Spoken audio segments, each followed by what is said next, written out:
device.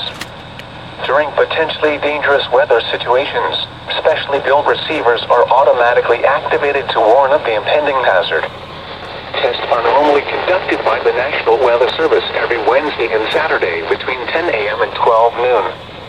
When there is a threat of severe weather in the area, the test is postponed until the first good weather day. Reception of this broadcast and the alarm tone will vary from place to place.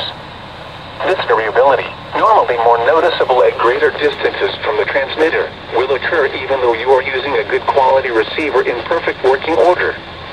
The warning alarm will be activated for severe thunderstorm, tornado, and flash flood watches, and for severe weather warnings affecting the following counties in the WWF54 listening area: Bowick, Chambers, Elmore, Lee, Macon, Russell, and Tallapoosa.